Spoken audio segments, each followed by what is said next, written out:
Hi guys, wala akong upload na video today kaya samahan nyo na lang kaming mamalengke ni Amy. Ayan, kagigising lang niya. Diyos ko, tignan nyo na kung mag-dress itong anak ko. Magbihis, akala mo eh. Ayan, oh. Mama. Tignan, puting buhok natin, din na natin maiwasan ang pagtanda. Hindi kayo guys, samahan nyo kaming mamalengke. Ano lang naman yung pang-ulam namin today. Wala kasi naman ref namin pagkatapos ng kaligayahan magbakasyon wala naman ang ref. Kaya samahan nyo kami guys.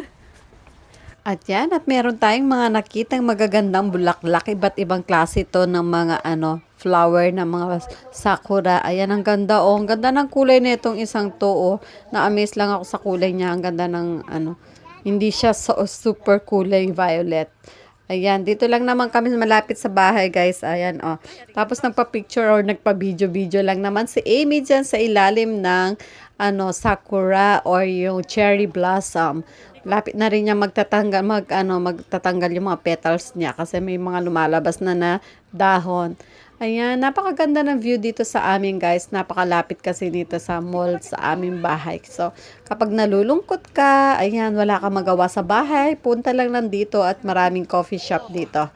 Ayan, mag-shopping na lang tayo. Or mag-shopping grocery lang naman ng pang 2 araw na namin ito guys. At si Amy na rin ang kumuha ng ating itlog. Ayan, at saka yung mga tinulungan na rin niya tayo kasi syempre, para rin naman masanay din ang bata sa pagkakaimono or yung pagtutulong-tulong sa atin sa mga gawain tulad ng mga ganito guys. Oh. At bonding na rin namin ito ni Amy para hindi masayang yung oras. Alam nyo guys, napakahalaga ng oras dito sa amin. Lalo na dito sa Tokyo, so sobrang busy ng mga magulang, mga parents dito. Kasi doble-doble ang trabaho namin dito, hindi lang puro bahay, hindi lang sa pag-aalaga ng bata. Syempre may sarili rin kaming trabaho sa namin, sa kaisya, ganyan. Ay, may trabaho asawa ko, may trabaho ako, pero syempre yung mga bata kailangan din natin ng kalingain niyan, mga yan. So, eto na rin ang isa sa mga bonding namin ni Amy. At si Kuya naman, busy yun at saka alam nyo na marami siyang ginagawa. Marami siyang sa soccer niya. So, napapagod na rin yung bata. Sa hindi ko na rin siya sinama. Hi guys, ayan, nandito na tayo sa bahay.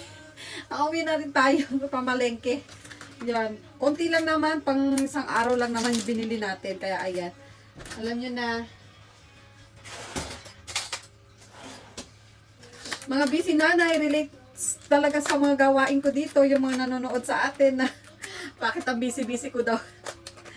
Talagang ganito ang buhay sa guys, sa abroad, lalo na yung working mom, ganyan.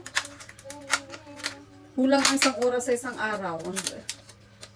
Rakyo, kain tayo mamaya neto para makakain ng si Lola. Si Lolang Haponesa. Lolang Haponesa para makakain ng healthy food. Ayan. Dahil ko.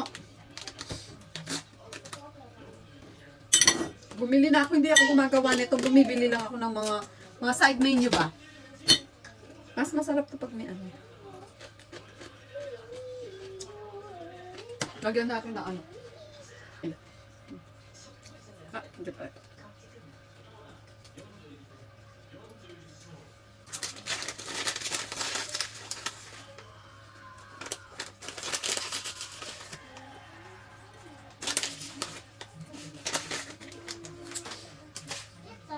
Masarap. Sarap nga pag may sesame oil or goma abura.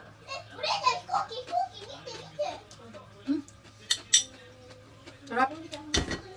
Yan, magluluto na tayo ng ating hapunan. At tayo ay napag-utusan ni Amy na gumawa ng kubento, lunchbox daw niya. Kasi nagselos siya sa kuya niya nung 1 araw. Ginawan ko ng baon sa sa kids, sa club ba? Kids club. Nagselos, gusto daw niya. Kaya gagawin ko daw siya ngayon ng kanyang lunchbox. Walang magagawa. Diyan, samahan niyo ko guys. At dahil napagutusan nga tayo, ito madalian na lang naman to, o bento or yung lunchbox ng bata. Itong teban, ito yung sinasabi nilang palaging ginagawa ng mga parents dito sa Japan kung gumawa ng obento or yung lunchbox ng mga bata. Kaya ayan, egg lang naman yan at saka yung fried chicken or yung karage. Mabilisan talaga to guys, alam nyo naman. Ang ating hapunan Ayan guys, ayan oh. Yung request ni Amy, gawan ko daw siya ng obento or yung lunchbox. Japanese na obento. Ba yan? Ba talaga pag naiinggit ang bata guys, oh. Samahan nyo akong gumawa ng obento ni Amy. Ayan, karage or chicken, fried chicken lang naman yan.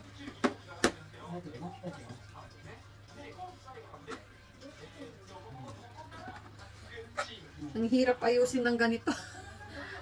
Ang konti ng laki ng lunchbox. Sausage lang naman to. Talaga.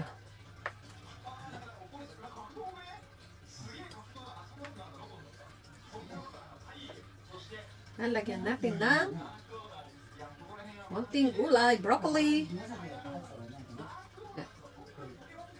Pa natin ng isa pa. Ayan. Tara! May lunch bag. Mauubos kaya niya to? Tignan natin mamaya, guys. Ay, I mean siya, oy, demiti, anata no bento. Tignan mo, bento muna.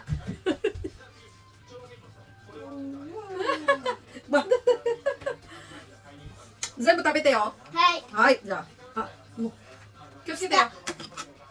あ、もうフォークとはフォークたち。あっちにあるから。だからお弁当。はい、お弁当どうですか？食べてください。食べた。わさわさお弁当作っちゃって。はい。食べた。じゃあ食べて。食べた。もっと。 2個取れる。いいよ。はい。はい、美味しい。はい。 Ayan, hanggang dito na muna ang ating vlog for today guys. Maraming salamat sa mga sumusuporta at nanonood. Ay naku guys, may pahabol pa pala to si Amy. Ayan, habang ako'y naguhugas ng pinggan, nilalaro niya ang kanyang lola. Natutuwa naman ako. Nakikita ko nag-e-enjoy silang dalawa. Kaya hanggang dito na muna.